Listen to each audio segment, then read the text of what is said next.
দেখেন এই যে এই সে শুভেন্দু অধিকারী শুয়োরের বাচ্চা, দেখেন কিভাবে 3 বাটি গরুর গোশ খাইছে, আর এখানে মুসলমানদেরকে কুরবানি বন্ধ করে দিচ্ছে। তার চেয়ে ও হিন্দুদেরই বেশি ক্ষতি হইতেছে। বিস্তারিত দেখতে ও সর্বোচ্চ শেয়ার করুন।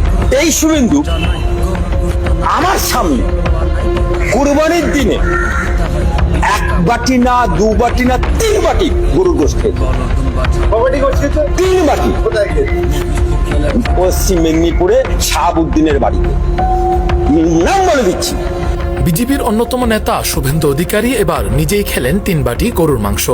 ইতোমধ্যে সামাজিক যোগাযোগ মাধ্যমে তার সেই গরুর মাংস খাওয়ার ভিডিও ভাইরাল হয়েছে। মুসলমানদের নিয়ে নানা সময় বাজে মন্তব্য করতে দেখা যায় শুভেন্দুকে। তার উপর সে কঠোর হিন্দু।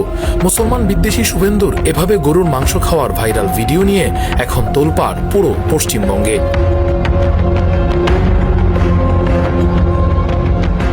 ভিডিওটির সত্যতা যাচাই করতে গেলে ভারতীয় গণমাধ্যমকে এক ব্যক্তি বলেন, 1 বাটি নয়, 2 বাটি নয়, 3 বাটি কুরবানির গরুর মাংস তাদের সামনেই টপাটপ গিলে ফেলে সে। আবার রাতে খাবে বলে আবার টিফিন কেরিয়া করে বয়ে নিয়ে গেছে। আমি নাম বলে দিচ্ছি, শুভেন্দু হিম্মত থেকে আমার সামনে বাজাবে শাহাবুদ্দিনের বাড়িতে। নেটিজেনরা বলছেন, এপ্রিলে ঘটে যাওয়া কাশ্মীর হামলার ঘটনায় শুভেন্দু সরাসরি মুসলমানদের উপর দায় চাপিয়ে মুসলিমদের 260টি লাশ ফেলার হুমকি দিয়েছিল। আর মাঝে মধ্যেই সে ইসলাম বিদ্বেষী কথাবার্তা বলে মুসলমানদের ছোট করে দেখে।